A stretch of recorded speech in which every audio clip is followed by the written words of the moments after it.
Good evening, everybody. Zach, can you hear me? Yep. I don't know what the music just won't unmute. Not sure why the music wouldn't unmute, but no, no Bat Around music tonight. But oh well. Welcome into the Bat Around. It's another edition of the Bat Around. I'm your host, Paul Valley from Pigtown Sports. He is Zach Moore, joining us as always on this Sunday evening. Zach, happy Father's Day to you. How was it today? You as well, Paul. It was good, man. It was relaxing. Just went to my in-laws, had a little bit of a cookout, and just rushed to get the kids to bed. Nice. Yeah, I played baseball this morning, went to our sponsor, Independent Brewing Company, had a beer there, came home. My dad and my stepmom came up from Fenwick. They're headed up to Rhode Island early tomorrow morning. So they dropped by the house to see it for the first time. Saw my daughter for the first time since January, and we just had and I made fajitas. So had to cook on Father's Day, but I don't mind because everybody got a good meal. So it was awesome. Yeah. Played a little bit of golf yesterday, and if you want to improve your golf game or learn to play for the first time, the Baltimore Golf Academy has fun instructional programs for the beginner golfer to everyday players. The Baltimore Golf Academy can take your game to the next level. Enroll today at baltimoregolfacademy.com. I shot a 51 on the front yesterday and a 40 on the back. Damn. 51 on the front and a 40 on the back. And I missed a par putt that was about 5 feet, and I missed a birdie putt that was about 4 feet on the back nine, or I would have broken 90 despite that 51. Did you just see the 64-foot putt walk off? Oh my God. It was awesome. He needed the two putt from 64 feet, which for somebody like you or me would have been difficult. Right. Yeah, and he's just like, I'm just gonna sink it. Yeah. I'm not take away all the drama or add all the drama if whichever one suits you better. Drops this 64-foot putt in a downpour out there at Oakmont in Pittsburgh to win it. To finish under par, only player to finish under par for the tournament. It took a 64-foot putt for birdie on the last hole on the last day. Just awesome. It was man. Let's break the freaking ice. What in the hell are the Red Sox doing? That has got to be the worst haul. And the worst part is Jordan Hicks is going on the IL. So you just got back a hurt pitcher for one of the best left-handed hitters in the game. You kind of feel like, I mean, maybe you don't. Are they trying to send a message that no player is bigger than the franchise? And then just kill. I mean, and like people didn't forget that you traded away Mookie Betts, right? Dude, that's what I'm saying. Like you've traded away this organization's two of their top 10 players of all time, arguably. Right. And you let Xander Bogaerts walk. And Bogaerts, I get. He was on the wrong side of 30, and his best years were likely behind him, and the Padres, frankly, overpaid. But Rafael Devers, and you trade him in favor of Alex Bregman, who's currently on the IL. Right. Whose best years are behind him also. And look, Bregman's a good player. He's a better defender than Devers is, but Devers' bat is so much better at this point in their careers. He's 3 years younger. Good for us, you know? Even though the Orioles still have to play 3 games against the Giants at some point this year. Yeah. But, like... You got a scouting report on them at least, but I mean, like... Look, this sets the Giants up in the future. I mean, right now, you know, the Diamondbacks are really scuffling with injuries. The Dodgers are really scuffling with injuries. This gives them a shot, right? They get to unload some arms that, quite frankly, really weren't doing all that well. So I would expect the Giants, to be very aggressive at the trade deadline to acquire some pitching. And, I mean, what is Boston doing? Like, you literally just swept the Yankees. You're tied for the wild card, and you trade your best player. And I like what Lou said. I said this too. I won't be shocked. It's highly, highly doubtful it happens. But if it happened, it wouldn't shock me in the least that the Giants flip him again for somebody else. Yeah. I mean, but to who? Toronto wanted him bad. But you're not going to trade in interdivision. But now goes to the NL, and the NL is like, hey, send me some of your guys here. Send me Bo Bichette, and I'll try to work out a deal. You know, send me somebody else, and then you can have Devers for a couple of years. Like, why wouldn't they? Highly doubtful it happens because San Francisco really does struggle to sign bats. But, again, I wouldn't be shocked. Yeah, I just when I saw the post that just said Rafael Devers To to the the Giants. Giants, I thought and I Robert was Murray like, got hacked. and I was like, and when that's all that it said, that was the only detail. Right. It's like, what the hell is this? Yeah, I didn't yeah. even think twice about it, and then Did your like 12-year-old get a hold of your phone today or something? right, Like, and I'm just sitting there, and then you send me the a screenshot of the tweet that says what they're getting back, and I'm like, oh my god, this is real. And yeah. then that's all. Like, it's between the U.S. Open and that was all I saw on my Yeah. timeline for the last hour and a half. But man, like legitimately, it just feels like they're up there in Boston and they're saying no player's bigger than the franchise, and we're not scared to do this. But you didn't get anything in return. Right. And I get it. Like Jordan Hicks can throw over 100 miles an hour, but he's got to be on the mound to do it. Yeah. And what's the name of the other? I already forgot the other guy's name.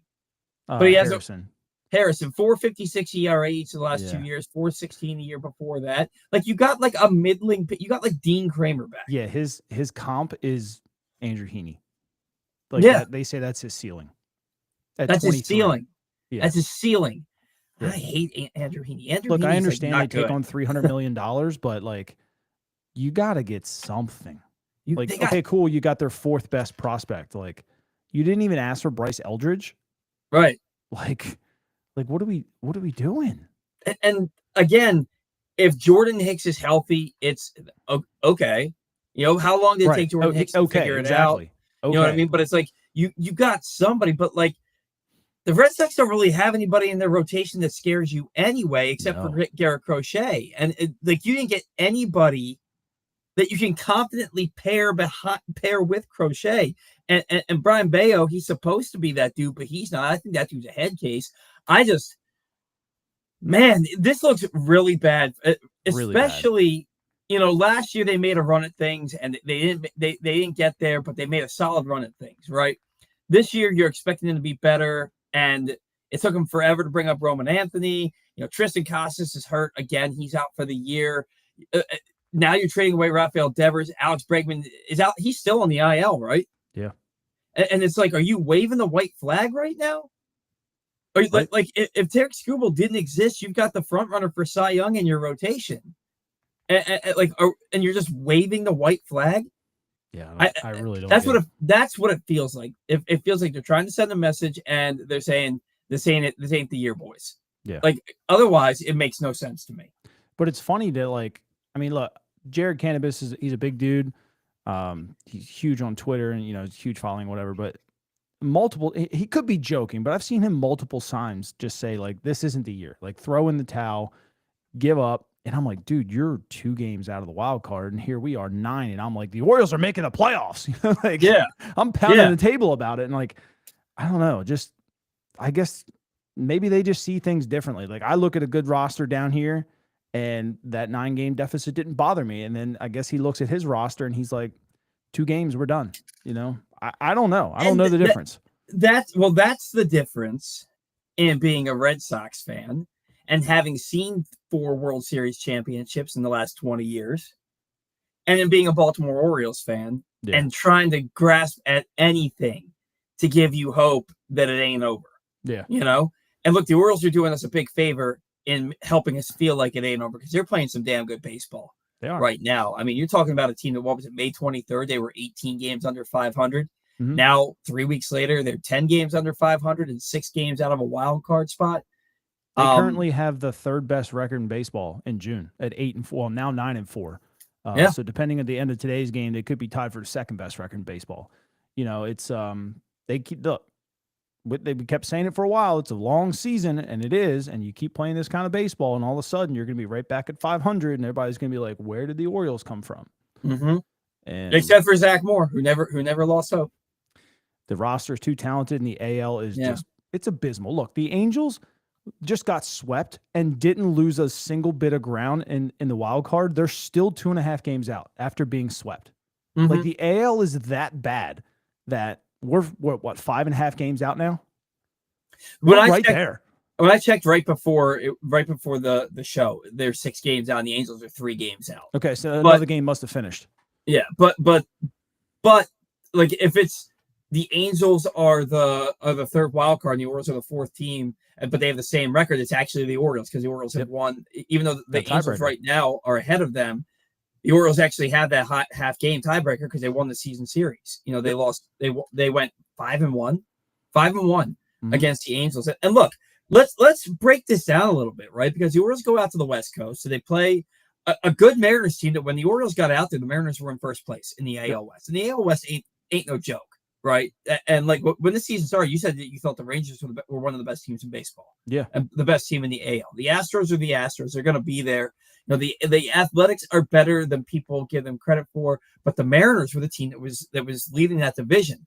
Then the Orioles go out to Seattle and they sweep them, and then they go to Sacramento. I keep wanting to say Oakland, but they go to Sacramento and they lose 2 or 3 of the Athletics, and you're like, what the hell? Like, if you could feel terrible about a 4-2 West Coast trip, that's how you do it, is by losing 2 or 3 to the Athletics. But then you play a solid game that legitimately that first game against the Tigers, the Orioles should have won that ball game. They had an early lead, and Dean Kramer struck, right? It was he gives up 5 runs in 6 innings. He had like 1 terrible inning, and it cost him the game. Then you go out the next game, you have your most lopsided victory since the first game of the season, since the season opener when you won 12-2 in Toronto. You beat the doors off of Casey Mize and the Detroit Tigers, beating them to 10-1. Only the first time they scored more than 10 or more runs in the game since opening day. Then you go and you face Tarek Skubal in game 3. Mm-hmm. And look, they lost that game 4-1, and I think it was a Westburg home run there in the 8th or 9th inning that got them on the board. But they had an opportunity. Like, Westburg hit a deep fly ball in the first inning that would have either been off the wall or been gone if it wasn't for a great catch by the right fielder. And even if it was off the wall, Gutter got a base hit later in the inning that would have driven Westburg in. You know, what's his name? Skubal walked 3 guys in that game. They got his pitch count up. It was an off night for Skubal, and he still threw 7 shutout innings. But look, I saw that Detroit series, and I didn't think that the Orioles were outmatched at any point in that series. It felt like they played good baseball. They just were on the wrong end of things 2 out of the 3 games. And then people were talking about, oh, well, you got to sweep the Angels. You got to sweep the Angels. The Angels came in at 33-34. Trout's back healthy and hitting home runs. And the Orioles do exactly what they needed to do. They swept them. And today, they left no doubt. They were up 5-2 quick. They were up 5-2 quick. And then the next thing you know, it's 11-2. They've hit 3 home runs. Gary Sanchez homers in back-to-back games, including a grand slam today. And you're just sitting there and you're like, I think the Orioles are back. I think they're back. Now they're going down to Tampa Bay. They've got a 4-game series there. Tampa Bay, no matter what series, it's going to be a fun series. Sagano's not pitching in that series. They have TBD. I think Rogers is getting game 3. I think so. And do you think they're giving Sagano a blow? You think they're giving him a rest? Because the last few starts have been a little iffy for him, giving up some runs in the first inning. Hasn't looked quite himself. Think that they're trying to give him a blow because he might be a little gassed right now? Probably. Get his legs back underneath him, stretch his start out, maybe give him a 6 or 7 day rest. I think he'll be all right. Yeah. I mean, it's a 4-game series. I think it's their first 4-game series of the year, is it not? I think we played one other and we split it. Oh, that's right. The first series of the year against Toronto, 4-game series, and they split that. So you're going to play 4 games in Tampa Bay. My expectations, if the Orioles want to make up some, you got to win 3 or 4. Mm-hmm. You've got to win 3 or 4. And look, Tampa Bay, every year I feel like their roster just ain't it.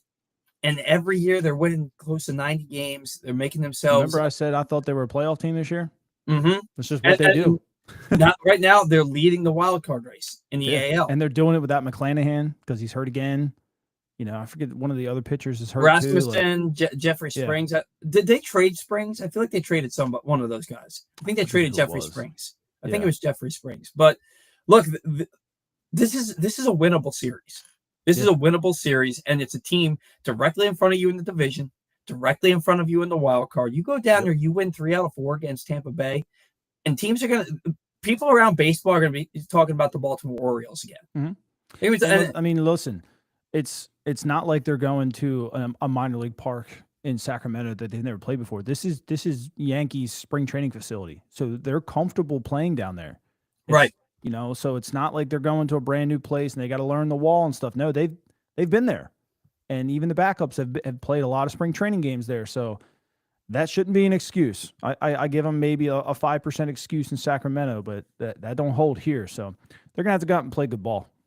Yeah, and right now they are playing good ball. And you put some stats in here about this homestand. The Orioles again, they lose 2-3 to Detroit. They lost that first game, and you're kind of like, they got Mize and Skubal, and it's like shit, they're getting swept. But they come out and they just blow their doors off 10-1 in the middle game, and it's like, yeah, they're probably going to lose against Skubal, but what if? What if? And they had the opener. Keegan Aiken was the opener in that game. He gave you needed 2 innings. You needed 2 innings out of Aiken. He only gave you 1 because he threw like 26 pitches in that first inning, and he put you. I don't think he gave up a run. He didn't, but he threw a lot of pitches. So Kramer has to come in the second instead of the third. And credit to Dean Kramer, he threw 7 innings, and 6 of them were really strong. But he did what Dean Kramer does, that one inning where he gives up the homer, I think, to Dingler. And then he gives up the home run to the backup catcher. Who was the guy? It wasn't the backup catcher because Dingler's a catcher. But he gives up the home run to the guy who has no home runs and no RBIs on the season. And he gives up a 3-run homer to him. It's 4-0 now. And it's like, even on an off day, Skubal ain't giving up 4. Right. And that Tigers bullpen is good enough that that if Skubal's out after the 8th inning, you're not, after the 7th inning, you're probably not scoring 4 against that bullpen. Yeah. But they had an opportunity. They played some fault baseball games. The team looks like they're just playing with more confidence. And you have it on here, man. I don't want to steal your thunder, but 33 runs and allowed just 17 in the 6 games on his homestand. Break some of these numbers down for us. Tell our listeners, viewers, kind of like what we're looking at and how well the Orioles have been playing. Yeah, look, like we just talked about, we expected them to. We hoped to take 2 from Detroit. We expected probably just 1 win, but we went 4-2. Hit 278 as a team on the homestand with 11 home runs. It's been a long time since we've been able to say that we hit 11 home runs in 2 series. 31 RBIs, 5 stolen bases. That's the key there. They got thrown out a couple times, but they're still running. And I feel like, under Hyde, sometimes the guys would get thrown out and they wouldn't run for 2 weeks. Like they were just afraid to make outs. You know what? Tony's sending them. Buck is sending them. It's great to see. 23 extra base hits in this homestand. And then an 845 OPS. You can't ask for anything else out of that, especially with 2 teams that are ahead of you in the race. They were 11 for 41, hit 268 with runners in scoring position. I'm not mad at it. Is it great? No. Is it terrible? No. They were hitting 208 coming into the week. Right. They scored 33 runs. I'm not going to complain. 283 ERA from the pitching staff on the homestand, which I thought was incredible. Starters gave us a 4.01, bullpen 1.84. With 32 strikeouts. Bullpen is locked in right now. They had a 10.0 K-9 ratio, a 28% K rate, and a .082 whip out of the bullpen. It's a bullpen crazy. that was walking a lot of guys for a good bit has really turned it around. My Drew French hate has dialed back a notch. Not a lot, but a notch. They seem to be responding to everyone. And I see Chad Kendrick make the comment here about giving John Mabry a lot of credit since he was hired. Their hitting approach has completely flipped since John Mabry was hired, which I pulled some of that earlier.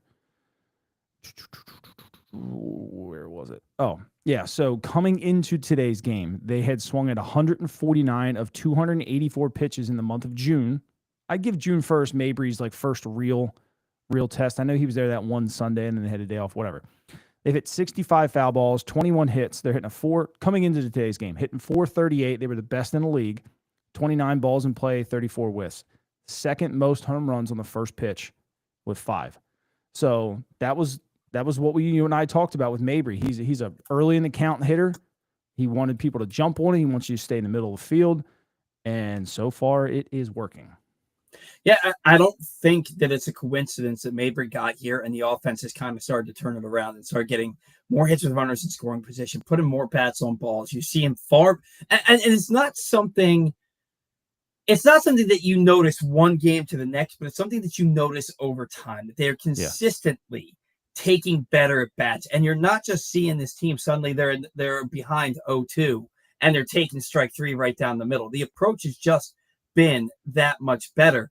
But you want to talk about what's been going on with this team, and you look no further than what we already talked about, that bullpen. And I want to talk about 2 guys in particular that we were ready to run out of town. We were ready to run this team out of town, these guys out of town after that Boston series. First, you look at Gregory Soto. In his last 9 games, 7 in the third innings pitched, 4 hits, 1 earned run, 10 strikeouts to 1 walk. He's got a 1.23 ERA, a 2.53 FIP in his last 9 games with 6 holds, covering 7 in the third innings. Sir Anthony Dominguez in his last 8 games, 8 2/3 innings pitched, 2 hits, no runs, 3 walks, 14 strikeouts. These are the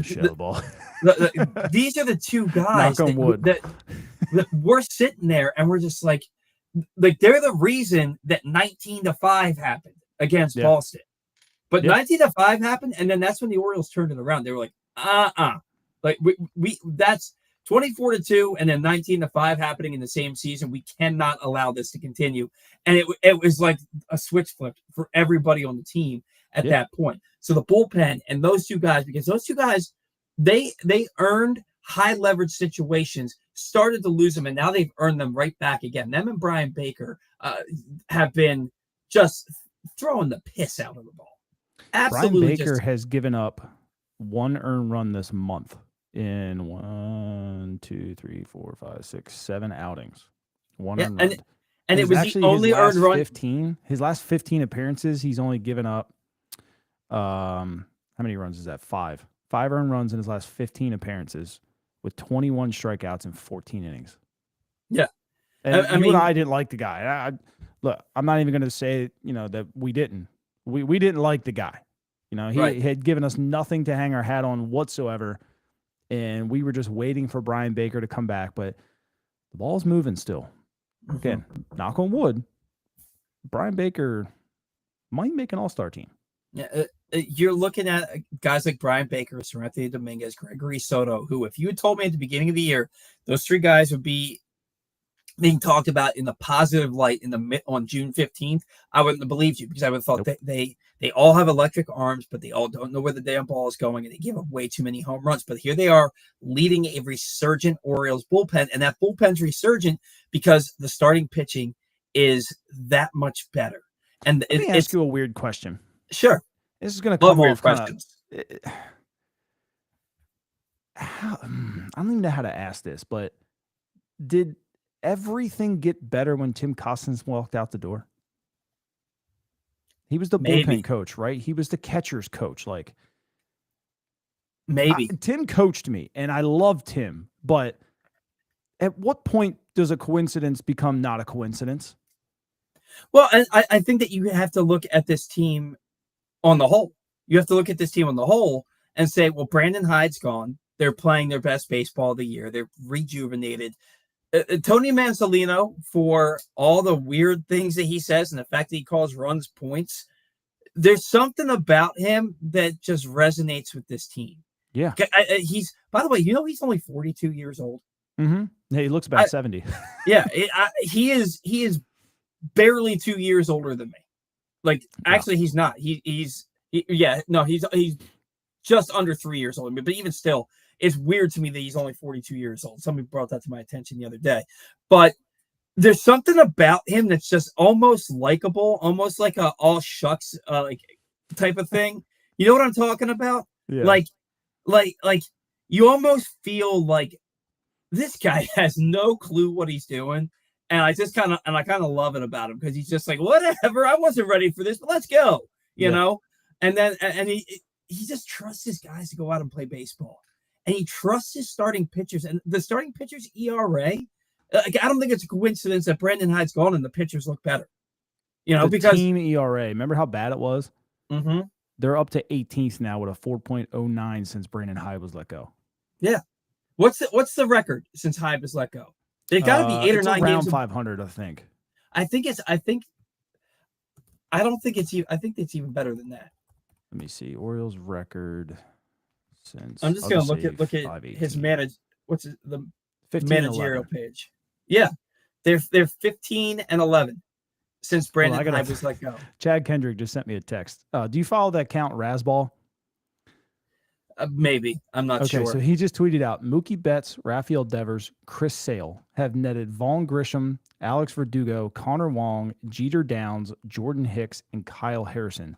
Those kind of trades will get the Red Sox kicked out of a fantasy league. Good Lord. Yeah. Good Lord. Like, I love it because people want to blame Rafael Devers. Like, maybe it's not Rafael Devers' fault. Right. Maybe. Right. That's bad. That's really bad. Like, they got nothing. I remember when we thought those are three generational players. Mm-hmm. Mm-hmm. I don't know how. What's the GM's name again? Breslow. Craig Breslow. How do you keep a job? How do you keep a job after this? I don't know, man. I really don't know.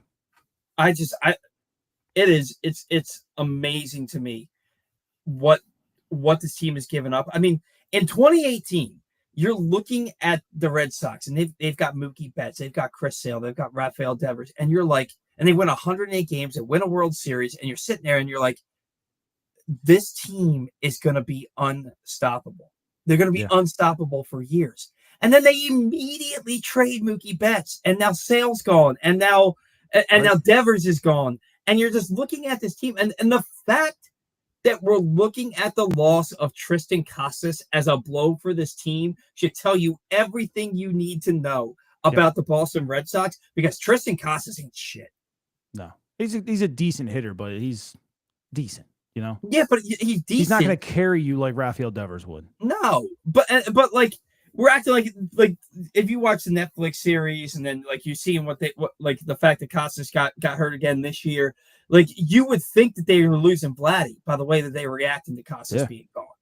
You know, the Red Sox to me, and look, the Orioles are going to pass them. I'm going to tell you that right now. The Orioles. I told my buddy the other day when the Orioles lost that game, game 1 to the Tigers, and they were 27-40. And I'm sorry, they lost game 3 to the Tigers, and they were 27-40. I told my buddy, I was like, they're going to get to 50 wins before they get to 50 losses. And, you know, then they go out and they sweep. They're 30-40 right now. Only four other teams in the history of baseball have started the season 30-40 and made the playoffs. I think the most recent one was the 2013 Dodgers, if I'm not mistaken. 30-40. The Orioles could be the 5th team ever to make the postseason. And this is the same team that we were talking about a month ago that was 16 games under 500. And no team has ever made the playoffs after being 16 games under 500 at any point in the season. Now the stipulations and the goalposts are getting moved because they're playing that much better. Yep. They're playing that much better. We'll go back to Tim Costens real quick. The bullpen in June is the 3rd best in baseball with a 1.53. Now, this is before today's game, obviously, because it's not updated as since 10 o'clock this morning. I think what I say was a 1.82, so that might go down a little bit. All these numbers are going to change. But coming into today's game, bullpen, a 154 average in the month of June with 59 strikeouts, which also is 2nd best in baseball. Who's been better? What team has been better? ERA, the Cubs have a 1.07 and Houston has a 1.41. Cubs are hitting 250 against them. Houston's hitting 136 or 154 coming into today's game. Again, is that I don't think Costens had a lot to do with like pitching, so to say, but you were a bullpen coach, and I don't know. The Like entire I said, pitching at staff what has been point bad. does a coincidence not become a coincidence anymore? Like Yeah, something outside of just Brandon Hyde and Tim Cousins is happening, but why is it happening all of a sudden? Like, why couldn't Drew French get this shit together under Brandon Hyde? That's my question. maybe Brandon Hyde wouldn't let him. I don't know. You I know, really don't know. I mean, Brandon Hyde was a Mike Elias hire. I mean, Drew French was a Mike Elias hire. Did they butt heads? I doubt it. I don't know. But you got to ask the question. Yeah, no, absolutely. It's the team is, from what I saw, they're 15-12. 15-12 since Hyde Yeah, has I gone. don't count that first day. I always go from the 18th. I don't look. I understand that he managed that game, but he found out 3 hours before the game he was being a manager. I don't count that game for any of my stats. Yeah, no, I get that. So 15-11. Okay, I totally get that. They're just, they look different. I think John Mabry is more the reason for it all, because he's Remember not. when you and I talked about this team not having an identity? Mm-hmm. I'm not even saying that Mabry's like a savior, but all he did was just, I feel like he forced an identity on him, and it's just working. Might not even be the right one, but they finally just said, hey, this is what we're going to do. And they just finally got on the same page together, and it's working. Well, and not just that, but Mabry's a guy who was a big league player, who had big league success. Like he was a good hitter. You know, Brandon Hyde was a AA catcher. Yeah. You know, and I don't know. I understand that a lot of people say those that can't do teach. And that a lot of coaches, like Buck Showalter is probably one of my favorite managers of all time, and he was nothing more than a minor league player. And I understand that, but when your entire but when your entire coaching staff is made up of nothing but dudes who didn't even have minor league success, at some point, how do you relate to a big league player who's better than you ever were? How do you relate to that player? How do you tell them how to play the game when they're better than you ever were? Right. You know, and so it's not to say that they know all and that they can't be coached, but I think it helps to have somebody that's in the dugout, that's talking to the team, that's been there and done that and had success, who's won championships, to kind of be that voice to be like, hey, this is how you play winning baseball. You do this every single day. You do this every single day. You don't run to catch a ground ball on the run and throw without setting your feet. You set your feet, you field a ground ball, you step into the throw. Look at how much better Gunner's defense has been over the last 3 to 4 weeks, and how much more fundamentally sound he looks fielding a ground ball than he did at any point the last year and a half. Just like you and I talked about, man, it's it was the Lamar Jackson effect. Like, it was so easy to say it's the players, but sometimes it's not. And a change of scenery and a change of coach or change of scheme or anything could make all the difference. And so far it has. Absolutely. Before we get into that, I want to remind everybody today's show is brought to you by Help My Gambling Problem. If you or a loved one has a gambling problem, call 1-800-GAMBLER or visit helpmygamblingproblem.org for free confidential services. That's 1-800-GAMBLER or visit helpmygamblingproblem.org for free confidential services. I look at guys that started this year. What was it? Dylan Carlson, 0 for 22, 0 for 23. And now it seems like he gets a hit every game. He's been driving the ball out of the ballpark. Ramon Laureano was like 2 for 26 or something like that. And now he hits fourth in your lineup more often than not. Gary Sanchez, who, look, I'm not a Gary Sanchez fan. Like, even what he's done the last 2 games, I think he's terrible defensively. Yeah. And like, he can run into a fastball every now and again, but he's not a good hitter. But he started the year like 3 for 33. He comes back from off the IL after being there for a month and a half, and he homers yesterday and hits a grand slam today.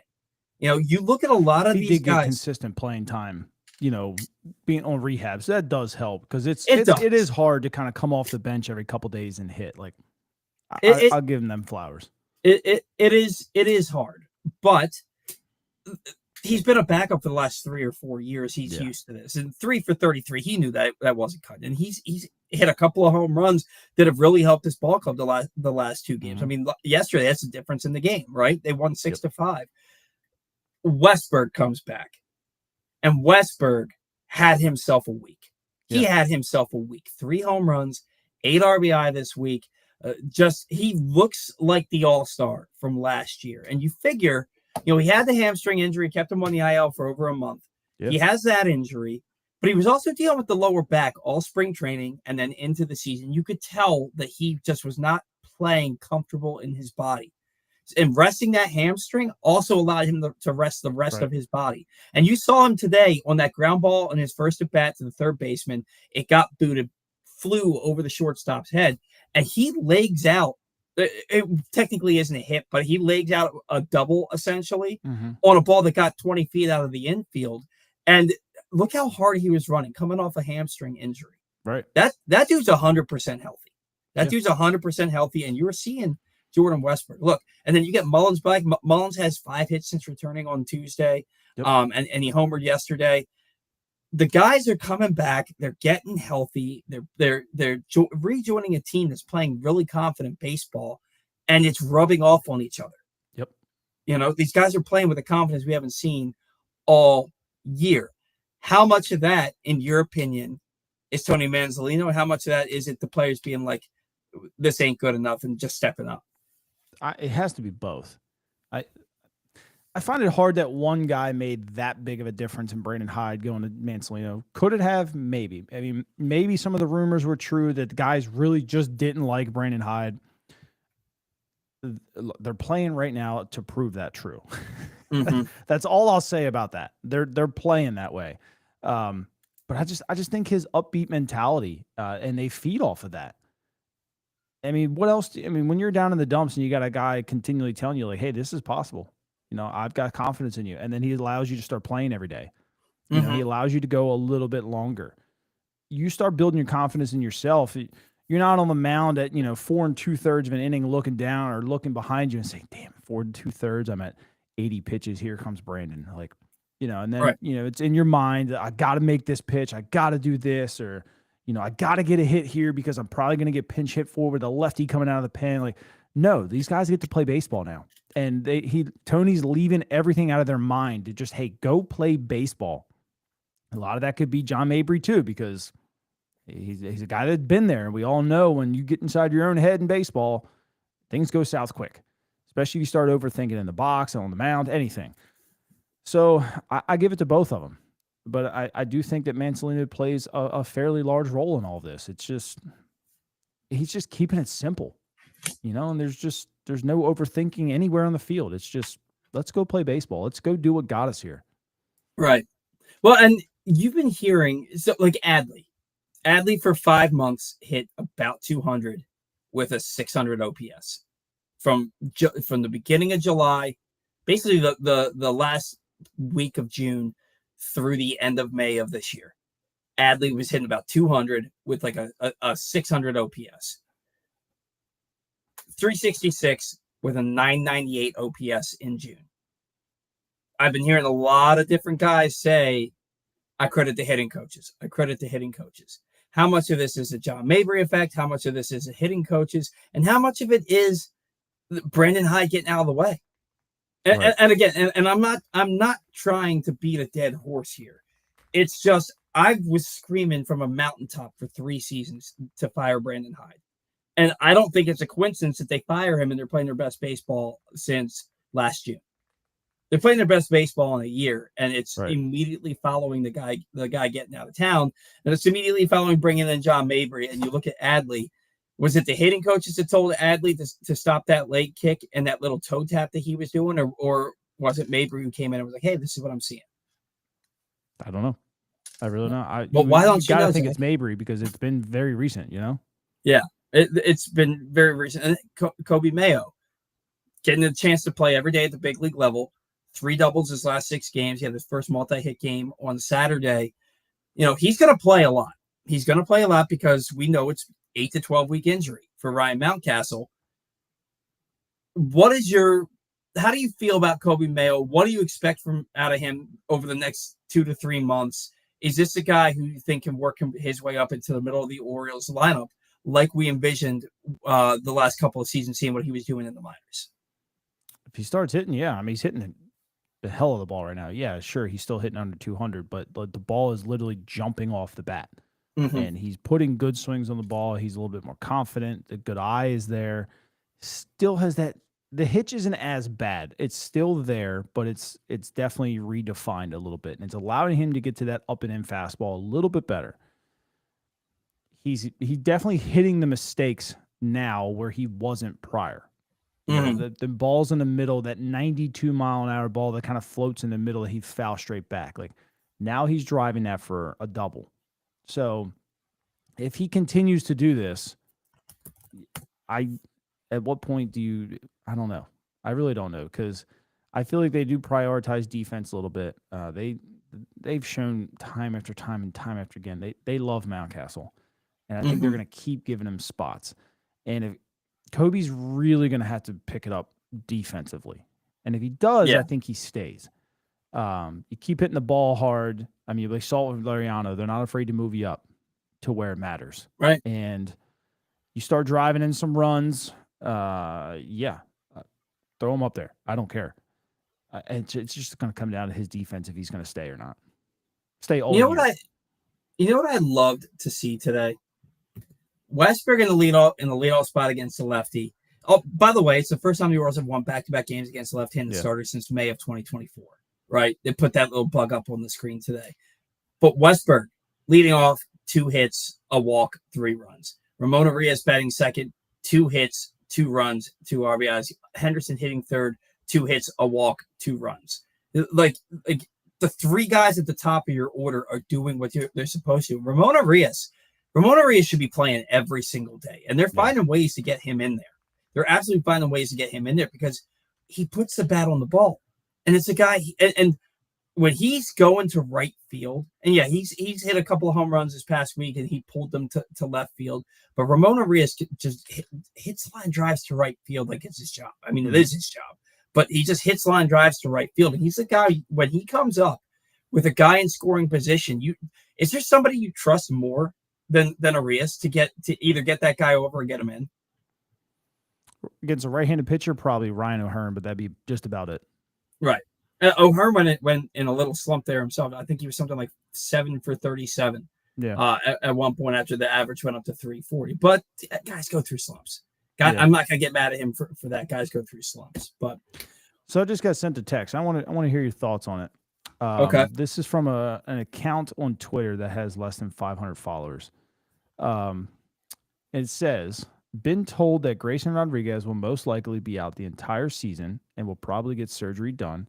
Adley Rutschman's ex-girlfriend basically effed with his mind all last year and screwed up his game. This is per Brandon Hyde himself at the Baltimore Country Club.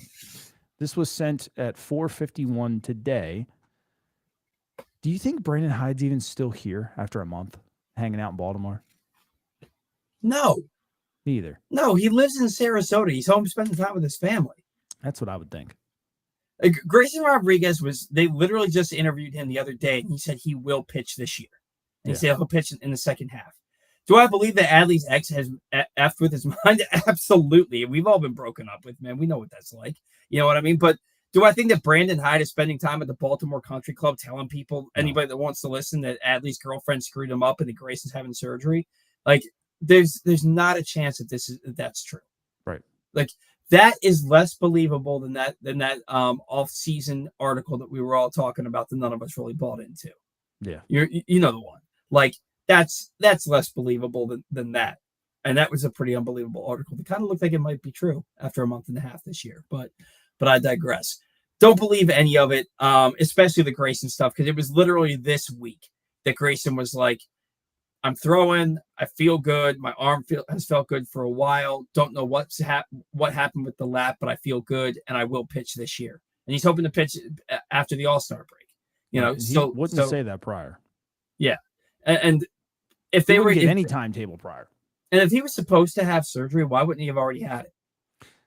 The only thing I will say about that is Kyle Bradish should have had it prior. Right, but are they going to make that same mistake twice? No.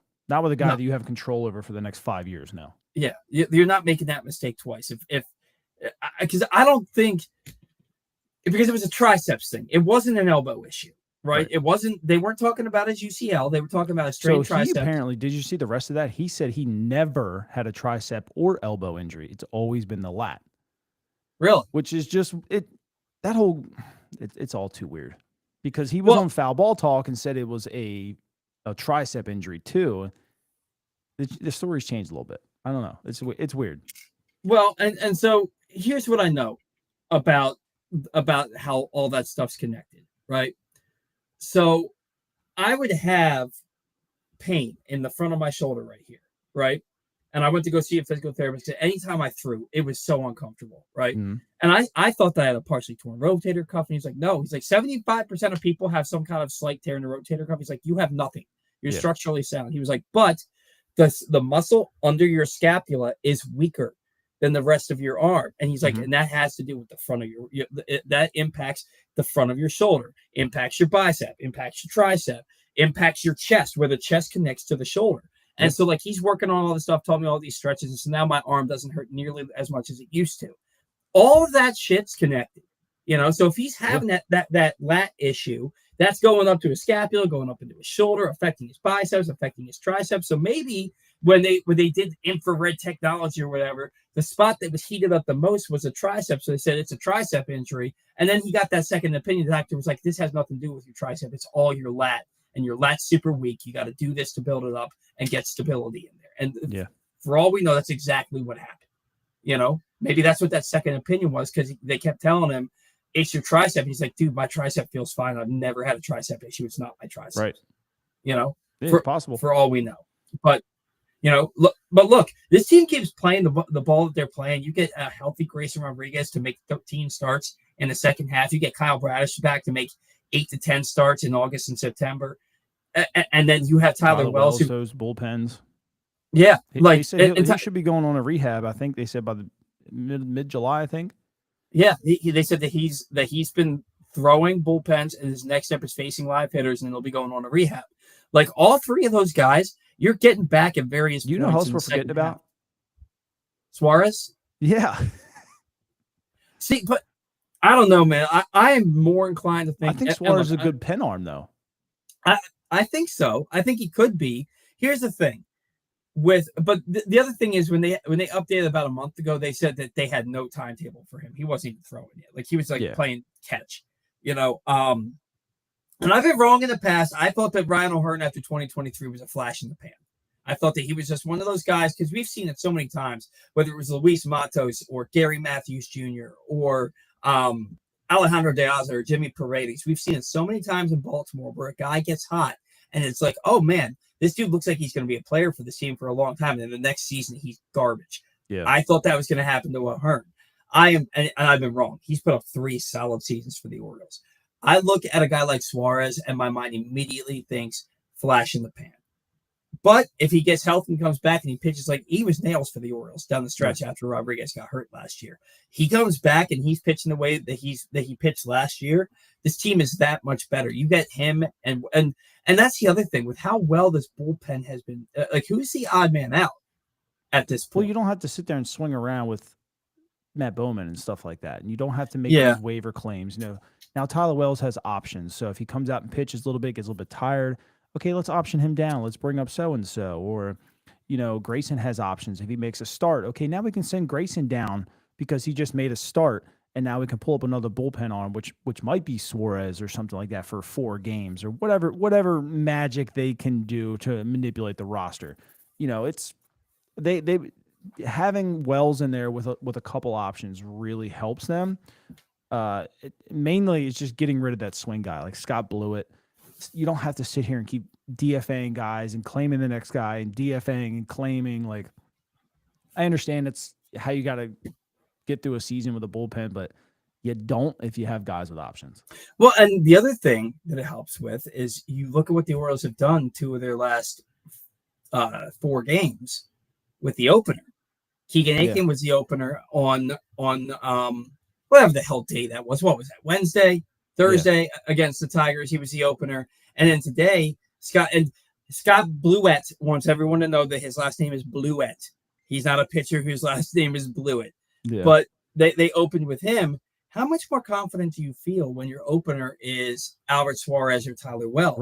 Right. And do you piggyback those guys with Kyle Bradish and Grayson Rodriguez, so you aren't blowing out their arms and they're healthy for October. Mm-hmm. Because you're going to have to ease them back into competition. They're not going to be their polished selves, when they first come back. But if you have an opportunity where Tyler Wells starts and he gives you 2-3 innings, and then Bradish comes in and he gives you 3 or 4 innings, now you've got your high leverage arms and they're well rested. You can do the same thing with Suarez and Grayson, and it's not Scott Bluett opening a game for you to get to Cade Povich. I just think it gives you so many more opportunities to get those guys back, and you worry about making roster space for them. These roster crunches, they always work themselves out, and I have no doubts that it'll work itself out again. Do want to ask you about the opener, but before I do so, today's show is also brought to you by Glenn Clark Radio. If you missed anything from Glenn Clark Radio this week, including conversations with Mike Bordick, Orioles pitching prospect Trey Gibson, Tennis Hall of Famer Pam Shriver, and more, you can find them all now in the Glenn Clark Radio Week in Review feature at PressBoxOnline.com. And as always, watch or listen to GCR every Monday through Friday at 10 a.m. at PressBoxOnline.com/radio, or right here on Facebook and YouTube.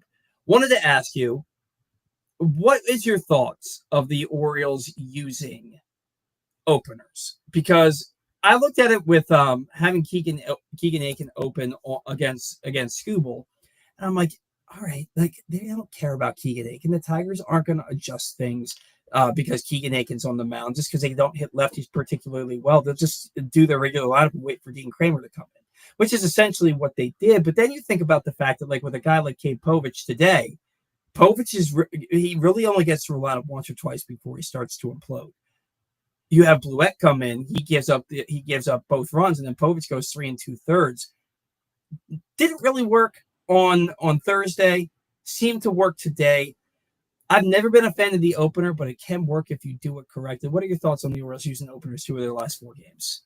I definitely thought Povich looked more confident in himself and in his pitch selection here.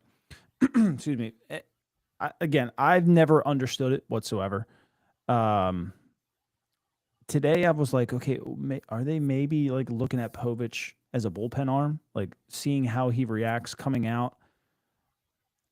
I'm so indifferent about saying that Scott Bluett gave up 2 earned runs. You and I play baseball. Charge Gary Sanchez with a freaking error. That was a horrible block. It wasn't even an attempt. You're going to say, oh, it was a wild pitch. It was not a wild pitch. Terrible. So should have only been 1 earned run today. But I felt like, I mean, look, that was a good curveball. He buried it. He did what he's supposed to do. It just wasn't blocked. I just felt like Povich looked confident, and he wasn't afraid to attack. I mean, look, he went after Mike Trout with a changeup. A pitch he really only throws about 17% of the time. It's very effective, and you saw how effective it was. And he threw it in a big moment, and he got Trout to swing right through it. And that to me was like, long-term Povich is going to be okay. Like, that was a very big moment against a potential, not even a potential. This dude's a freaking first ballot Hall of Famer. Against a future Hall of Famer, and you went right after him, and you commanded the fastball, you got ahead, and you threw this changeup over that has been very effective all year, and you got him to swing through it. And you looked like you knew what you were doing, you had a plan, and you executed it, and you just walked around like, okay, I just did this. And long term, I think Povich is going to be okay after seeing that. The whole opener thing, I still don't get it. I really don't. Like, what's the point? Yeah. Has anybody ever given a reason, like, to a point? Like, I know Tampa started it, but have they ever said, like, why they do it? For me, it's what we just talked about with a guy like Kyle Bradish and Grayson Rodriguez coming back from the IL, easing them in an inning or two, but with a guy like Povich, I mean, he's proven every game like clockwork. It's the 4th inning. He gets through that lineup the first time, maybe gets through it the second time if we're lucky, but it's like clockwork. He has that big crooked number come up in the 4th or 5th inning. And it's like, if he can get you 9 outs before he gives up a run, that dude is much more effective for you coming out of the pen. And if he's stretched out like a starter, then let's use a guy who we're not going to use in a high leverage situation. like Scott Bluett, who we know can get us outs, and he's this was the first runs he's given up as an Oriole the in ball 9 really games. well, I feel like. He had one bad game in Atlanta, and it got him DFA'd. One bad game in Atlanta got him DFA'd. But it's the first runs he gave up, only 1 earned, in my opinion. It says 2 earned, but like I agree with you, it's 1 earned essentially. And the second run came home after he left the ball game, right? And so I look at that and I'm like, all right, that's a guy who he's really only coming in the 5th or 6th inning if your starter doesn't give you innings. He's not pitching in high leverage situations, or he's not pitching late in the game unless you're getting blown out. So yeah, but he's gotten outs for you. Let him start this game. Povich is supposed to start anyway. Let him give you 3, 4, maybe 5 innings if you're lucky, but let him give you 3 innings because you know that those first 3 innings are when he's going to be at his absolute best. And now you've essentially gotten a 6-inning start, and your high leverage relievers are available to you, and you're probably winning that game. You're probably in the lead. So to me, that's why it makes sense. It makes sense when you have a guy that you don't trust to get through a lineup a second and third time. But it's crazy though. You look at it and you're like, okay, we got an opener today. And honestly, I wouldn't say it's a must-win game, but it was a really important game to win. Okay, we got an opener. And then the lineup gets released, and we're all like, what the is this? Like, I don't think any of us like that lineup. And then they come out and put up 11 runs. Like, the funny thing is, baseball the greatest sport on earth? I saw the lineup on Thursday and the fact that they had the opener, and I was like, not happy. Yeah. I was not happy, right? Today's lineup came out, and I was just like, I'm going to shut up about this. I'm not saying a word. It's like, just go play baseball. Yeah. Like, they're not getting paid just like everybody else. Yeah, just go play baseball. Like, I did scratch my head because I remember a certain Jackson Holiday hitting a grand slam tank shot off of Kikuchi. Yeah. It was in spring training, but he still hit it off that guy. But I also understand, like, hey, this is an opportunity to give this guy a rest. Kikuchi doesn't throw hard. And the thing is, I kind of had a good feeling when I'm watching Jordan Westburg in his first at bat. And I'm thinking to myself, Kikuchi cannot get him to swing and miss. And Westbrook's kind of a swing and miss guy. He's either going to drive the ball with authority or he's going to swing and miss. And he couldn't get Westburg to swing through a pitch. And I'm like, it's not going to be a good day for this guy. Yeah. And I think he still threw the ball pretty well, though. Yeah, look, he threw well, but there was no point in today's game where I thought, and I trusted Bluett, and I trusted that Povich could get the Orioles probably 3 solid innings. There wasn't a point today where I was nervous to say we're going to lose. Right. Now, I wasn't thrilled with the lineup, but I was like, I'm just not going to say anything. I don't have the energy to deal with this today. And it was just, sometimes it's better to just keep your mouth shut and remain stupid than to open it and remove all doubt. Who said that? Mark Twain? That was kind of my approach today, because I can be a negative Nancy sometimes, and I know that about myself. And people don't always want to hear that. Like yesterday, Gary Sanchez hits a home run, and I post, he still sucks, and then he hits a grand slam today. I just didn't feel like having the egg on my face, Yeah. But look, really solid win from the Orioles today. Really solid performance all the way around from the team. And Jordan Westburg, those 3 home runs. Gary Sanchez, the 2 home runs coming back off the IL. Cedric coming off the IL with a home run. Kalzer, man, he comes off the IL, hits a couple of moonshot home runs, and then leaps into the wall. At what point do you IL him? At what point, like, do you have to put him back on the IL because he hasn't played in 3 days now? He didn't play the entire. He was Angels available series today, I think.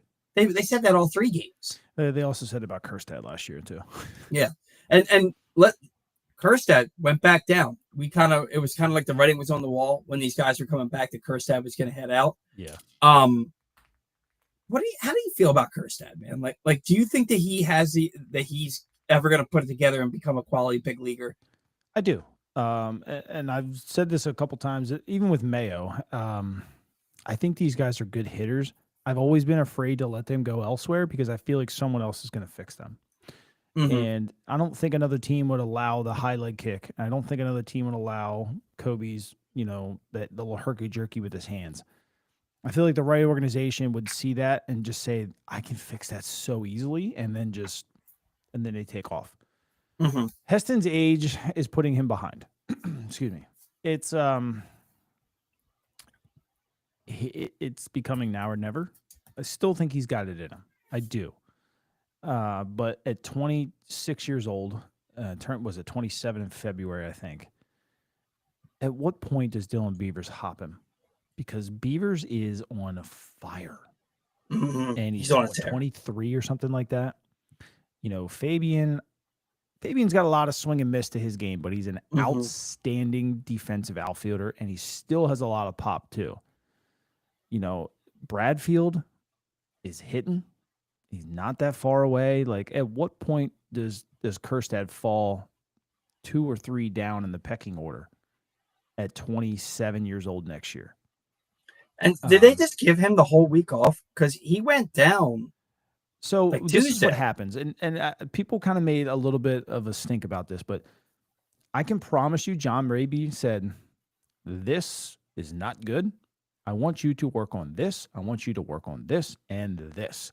And when they give you stuff to work on, you are not thrown right back into the fire to think about it in the box and try to do it. You're given several days to really work on it. And he's probably out early before the games and taking live BP and stuff like that off of either rehabbers or guys that need to get some work in, anything. He's not going to play until they feel like, okay, this is mastered in practice. And then we're going to give you one more day, and now let's go see it live. And that's typical when they want to change something drastic.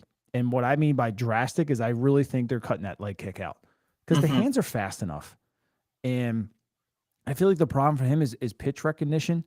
And with that whole like leg kick movement thing, if the heel gets down late, we know what happens with that. If it gets down too early, we know what happens with that. Spread him out a little bit.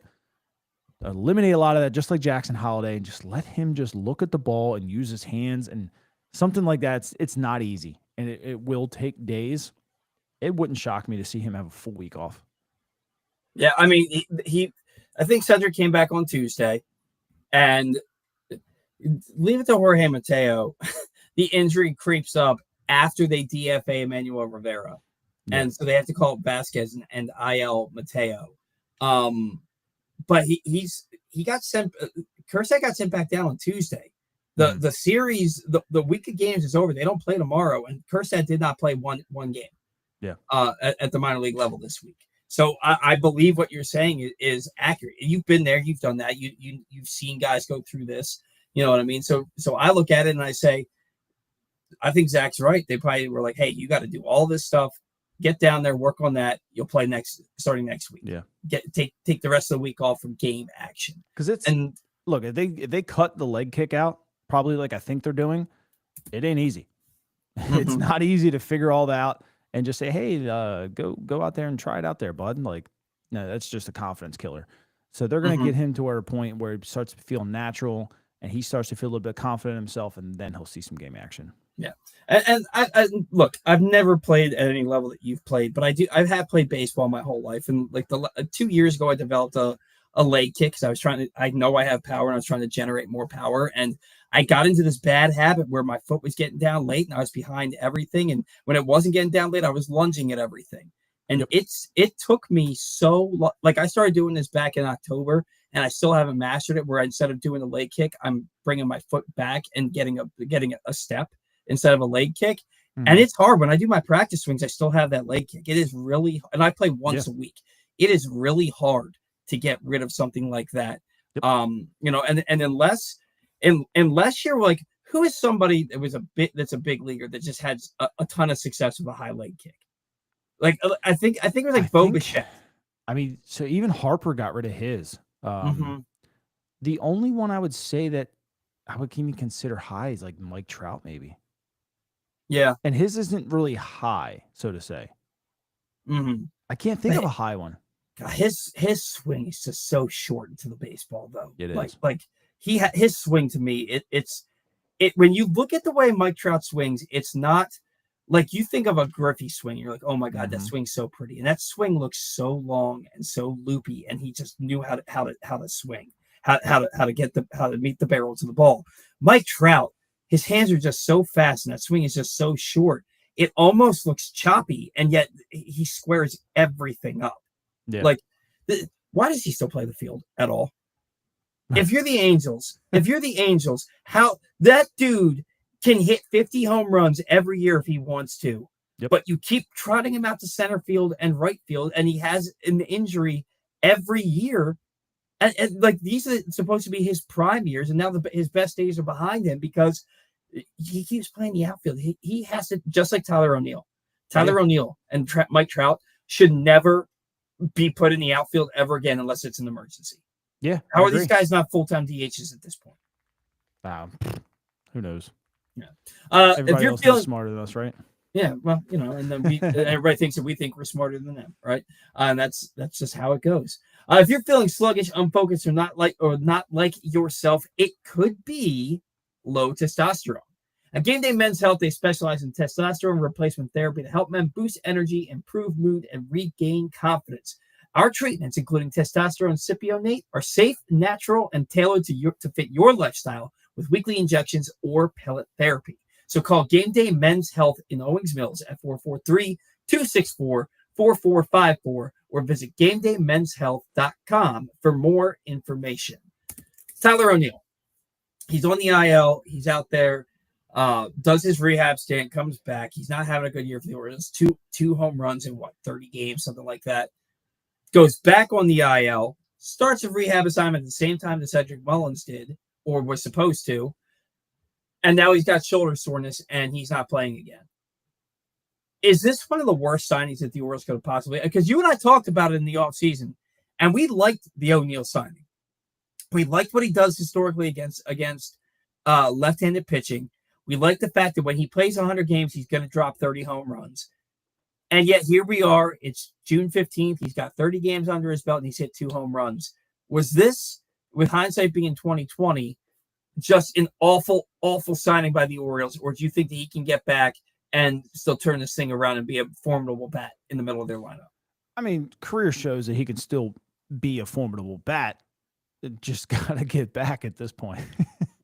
Right. It's just, look, I understand that his injury history scared me.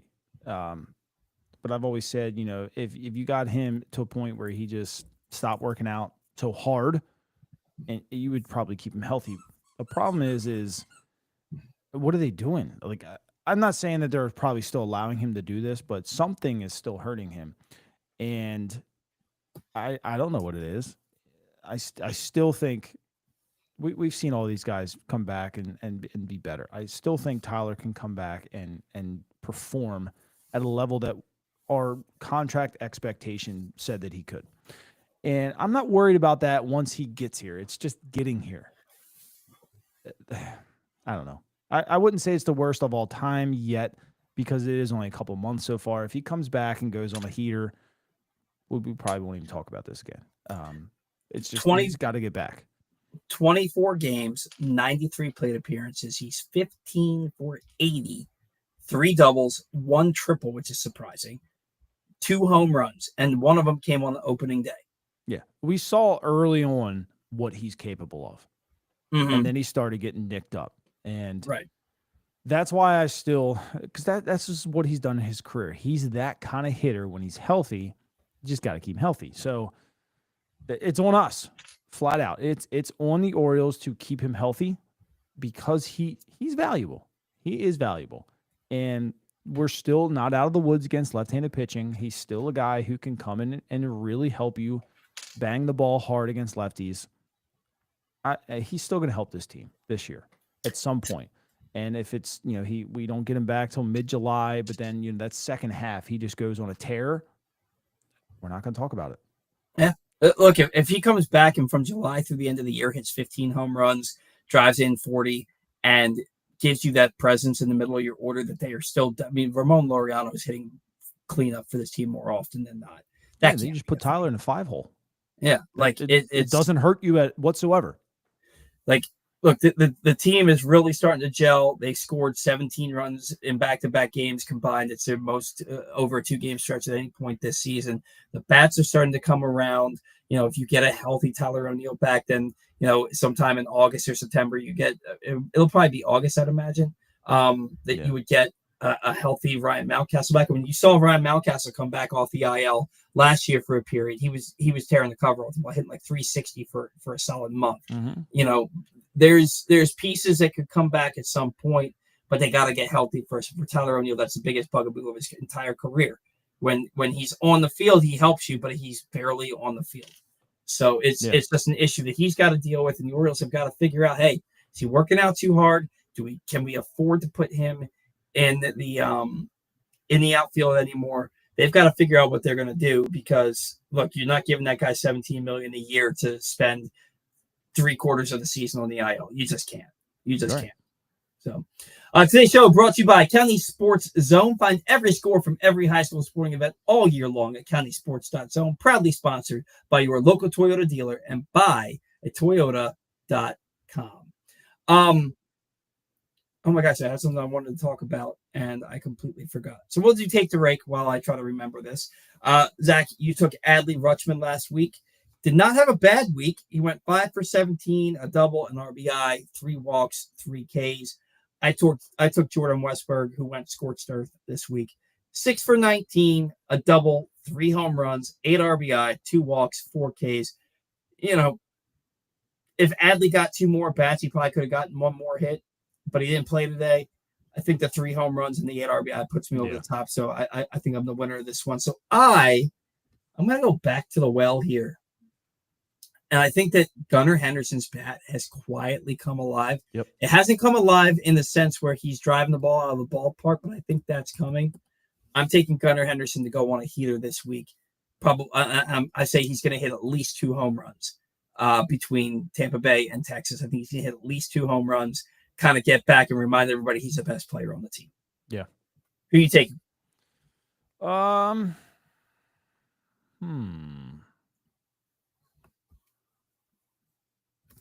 I'm going to stick with the hot hand. Give me Liriano. All right. I did take Liriano. I had a pick to click today. Did you? I had a click. I took Westburg. I saw somebody take Arias, and then he homered it in the first inning. I was like, that's how you get like 12 clicks this early in the season, taking somebody like Arias, and they actually do it. But then Westburg homered late in the game, and I got a click today. So that was cool. I think it was only my 4th one. So I still got a ways to go. But Laureano's having a nice year for the Orioles. I think Gunner's going to have a big week. I think Mayo is about to just start dropping bombs for this team. Do I think he's going to do it? I think once he gets that first one out of the way, he'll be all right. I thought he had it yesterday. Yeah. I really thought he had it yesterday, but it just hit it to one of the deepest parts in the ballpark, hit off the top of the wall. But it's coming, man. And that's a guy who could down to a minor league stadium now in Florida. Oh yeah, that's right. They're playing in Bradenton. I completely forgot. They're not in the dome. They're playing in Bradenton. He's from Florida, right? Yeah, I think didn't he? He went to the same high school as Anthony Rizzo. Yeah. Stoneman Douglas. Stoneman Douglas. He went there. Yeah, where the tragedy happened. Yeah, I think he was in school when it happened. Yeah. Yeah, but not taking him this week. Maybe I'll take him next week. Damn, I didn't even think about that. The fact that he's going to Florida. Week he hits 4 home runs. Yeah, he'll have a 2-homer game tomorrow. Wouldn't that be nice? Something like that. I want to get to some viewer interaction here. The Orioles are playing their best baseball of the year. Not that long ago, they were 18 games under 500. Now they're 30 and 40, 10 games under 500. Their playoff odds have creeped up each of the last 3 weeks. Andrew Kilchenstein wants to know, does Mike Salivare exactly 500 at the deadline? I hope not. I don't think he can. I thought if you stay within 6 games, you make a run at it. Just because how weak the AL is. Yeah, I don't think that he can. Go ahead. He could probably sell some, but look to acquire other. Well, and that's the thing. Everything I'm reading from like The Athletic and stuff like that is that the Orioles have to be buyers and sellers at the deadline. So is there any way, no matter what happens, that Ryan O'Hearn survives the deadline? Yes. You think that the Orioles will hang on to Ryan O'Hearn if they're playing well? Mm-hmm. I think you have to. I think he's a vibes guy. I think he's a clubhouse guy. I think they love him. 100%. I think they love him on that team. And It would be the equivalent of trading Trey Mancini. Let me shut the hell up and take that back. It's not the equivalent of trading Mancini, but I think it has a similar impact on the clubhouse. Yeah, because you trade Ryan O'Hearn, who's a fan favorite at this point. He's a clubhouse favorite at this point, and you trade him. I don't know how you justify that to anybody. Right. And you're not. I keep doubting the guy, but I just don't think that the return that you get for Ryan O'Hearn at 32 years old, mostly DH, and his agent will, when he's a free agent, will try and sell him as a first baseman and an outfielder who doesn't swing and miss and doesn't strike out, and that's well within his rights, and it's true. But he's 32 and he doesn't really have a position. Right. I don't know that you're getting much for him at the deadline. I think that the only way that they should be trading him is if they fall so far back that it's insurmountable at that point. I agree. Gabriel wants to know, hey, how's it going? Pretty good. Thanks for checking in. Let me see here. Interesting. What's that? I got bored here, and I'm thinking long term. Like if they, thanks. If they decided, I got bored doing the show with you. No. If they decided to trade Mullins, I was just like, let me see what prospects are available at center field, and I'm just shocked to see that Austin O'Hearn is ranked ahead of Bradfield and Honeycutt on this. This is in Fangraphs. Really? They have O'Hearn as the 11th overall ranked center fielder in all of minor league baseball. Really? Yeah. What level? Isn't he at like high A? Yep. Hey, knock it off. Sorry. You're a big O'Hearn believer. You've brought him up a few times on this show. He's real fast. Played at USC. I mean, it's not like it's just, some small school. Like they played quality baseball. Yeah. Dog. Trying to eat my carpet. I don't know if you can even see it. He's literally sitting here trying to eat my carpet. Oh, man. How old is he? He's a good boy. He's 2? Oh, yeah. Fix that. Yeah. While he's fixing that, Baltimore Sports Providence, I know this is about the O's, but holy shit, I can't get over how awful that Devers trade is. So let's go back to that, because I just saw, God, who the hell was it? Was it Trade Values? I was just reading it and I lost it because the page just updated. But they said it, Baseball Trade Values. Stop. Golly. Today, this is their exact tweet 2 hours ago. San Francisco Giants reportedly acquired DH Rafael Devers, a $40.3 million surplus trade value from the Red Sox, in exchange for Kyle Harrison, a $10.9 million, outfield James Tibbs, $9.1 million, Jordan Hicks at a $18.5, and Jose Bello at a $0.4. Deal is rejected by our model because it's an overpay by San Francisco. An overpay? For a guy hitting 240 in single A, and James Tibbs, yes, he was a first-round pick, and Jordan Hicks, who's on the IL, and Harrison, who's been outrighted back down to AAA. An overpay? An overpay. Maybe because he doesn't have a position there, because they got Matt Chapman. They got Matt Chapman playing third base out there in San Francisco. He doesn't want to go play first base. I guess he'll DH for them. Yeah, until Eldridge is ready, and then what? Yeah. Well, Chapman's probably retiring soon, I think. You think so? I think so, because he's 37? Yeah, and the bat hasn't really been all that impressive. Like, he had a decent year in Toronto he's only a few 32. years ago. But that bat, I thought he was like near 40. He's 32. He's not retiring anytime soon. I hope not. Man, Matt Chapman, though, like when he was in Oakland, that bat was impressive, right? Yeah. Like, he had a 36 homer, 91 RBI season. Then he had back-to-back 27 homer seasons in Oakland and then Toronto.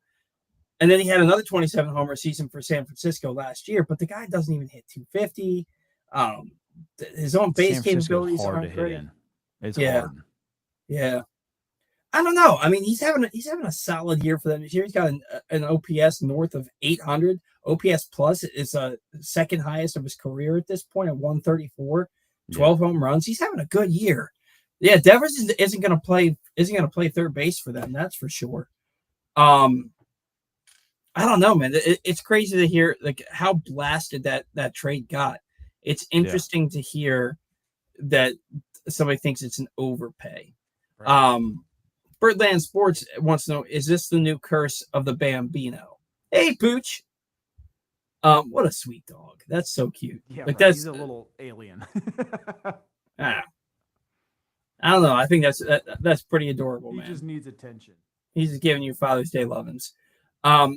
Is this the new curse of the Bambino? Ask me in 86 years. Yeah, right. No, it's not the new curse of the Bambino. Babe Ruth, when Babe Ruth got traded, he was the greatest player the game had ever seen. He was hitting more home runs by himself as a pitcher than any other 3 or 4 teams in the league combined. Like there was one year that Babe Ruth hit 54 home runs and the next leading hitter had like 11. Like it's not the curse of the Bambino. Like this is, and Babe, I hope it is. I really do. Yeah. Boston doesn't win for how many years? I would love it. Yeah. We need some kind of Yankees curse. I mean, they haven't won a World Series since 2009. Maybe they're on a little bit of a curse, but they did go last year. Yeah. Watch the Giants flip him again. Moose, you two seem to agree. You already brought this comment up earlier. Just wouldn't shock me. I don't think it's possible. I just wouldn't shock me at all. I mean, we did see, what was it, 99, 98, 99, Mike Piazza got traded from the Dodgers to the Marlins to the Mets in a 3-day span. He played one game for the Marlins. Like, it's going to be a lot harder to move his contract, but I mean, if somebody needs a power left-handed bat, why not? Oh, man. Laura Topliff, she said, I'm watching Dodgers pregame. I'm watching them run out to tell Kyle Harrison as he's warming up to pitch tonight. Yeah, they said they had to pull him off the bullpen mound because he was supposed to start within 8 minutes. Yeah, that's crazy. My cats are attacking my hands because they want attention too. Yeah, yep, same here. Boston is being realistic. Matt Doherty, you got to win 3 in a row before you can win 17 in a row. I guess you're talking about the Orioles. Look, this is. I think they hadn't had a 3-game winning streak till the end of May, and now they've got what 3-game winning streaks and a 6-game winning streak since then. Jaws of life over here, starting to pick up anything he can to eat it. Look, this is the 3rd straight week that the Orioles have gone 4-2, and Jacob Calvin-Meyer said that equals out. If the Orioles do that the rest of the way, they're 91-71, same record as last year. Can they do it? If the Orioles win 90 games, this year, I got to do something. Do you rehire Mansolino?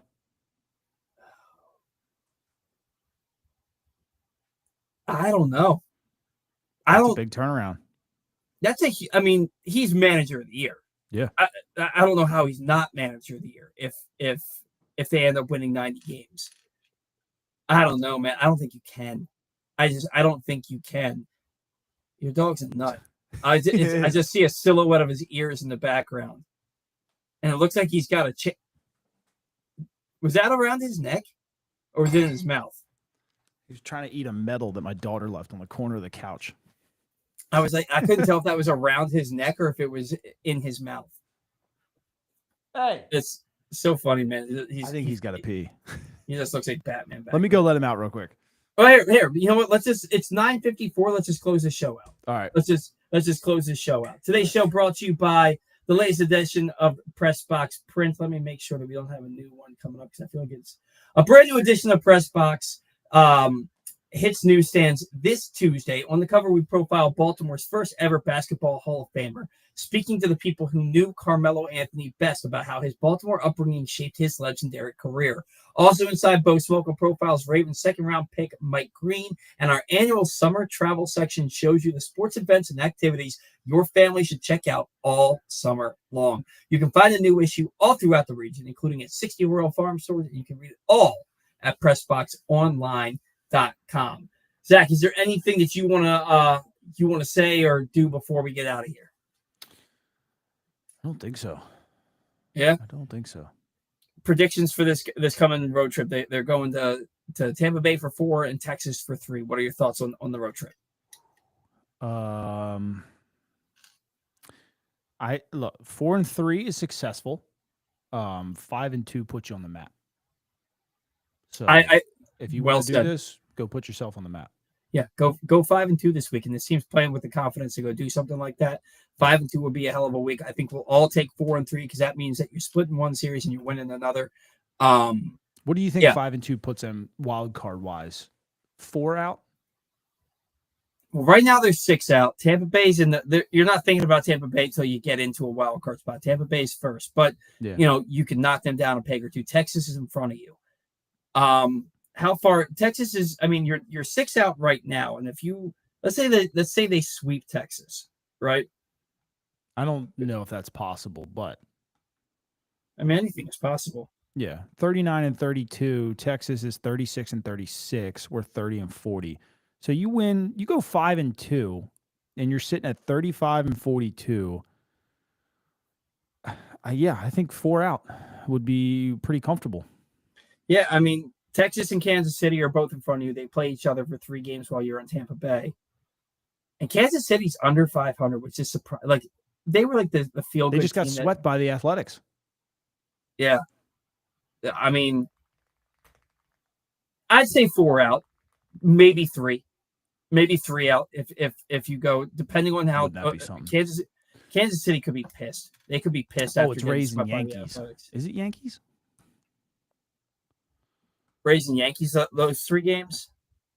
Let's see. Yeah. So Rays and Yankees. Yeah. And then Texas at home. And then Tampa again. So you were looking at the home series. Never mind. Oh. So, you're right. They go to Tampa Bay, then they go to New York, then they come home and they play the Rangers. Yeah. So,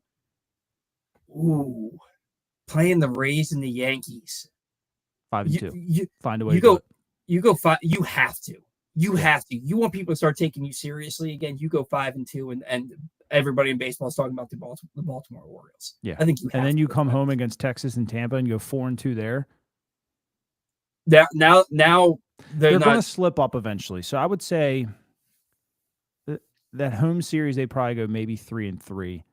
But if you do good here, that's the deciding factor. You go down there, you go 5 and 2. Like I said, 4 and 3 is still acceptable. 5 and 2 is going to make everybody start believing. Yeah, especially if you come home and then you win 4-6 against the Rangers and the Rays. Yeah, that's a big deal. It's a big deal. Hopefully, you go 9 and 4 over your next 13 games. That's a big deal. I know you got to go. I know your dog's got to pee. He's sitting by the door being a good boy. So here's another thing too. So we got 3 against the Yankees. They're already 2 and 1 against the Yankees. You go 2 and 1 again, and you're 4 and 2 on the series against New York.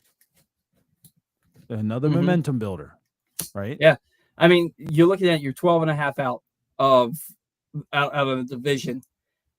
Stranger things have happened, but I'm not talking about the division until they're into a wild card spot. Not talking about division, but just the fact that you get the confidence that you're 4 and 2 against a good team. Yeah, you know, we can do this, and then it puts you right back in the spot that you need to be to go acquire some help. Yeah, this is, and I'm telling you, go get Marcell Ozuna. Go get Marcell Ozuna. You need that guy in the middle of your order. Go get another starting pitcher. Get a Sonny Gray. I think that the Cardinals are going to fall out of it. They don't have anybody in their lineup. I think they're going to fall out of it. Yeah. And Helsley's not pitching great. But that's a topic for another day. This has the makings of. It felt like it could be the worst season in our lifetimes, just not record wise, but just based on what they were doing. It could turn into the most exciting if they keep playing this brand of baseball. I'm excited for what's going on with this team. I know you are. Go win some baseball games. We'll talk next Sunday. Thank you to all of our loyal sponsors. Thank you for all that you do. Without you, we don't have a show. Thank you to all of our loyal listeners, viewers, fans, subscribers. Without you, we 100% do not have a show. Zach, thank you. Go let your dog pee. We'll talk next week. See ya. See you guys.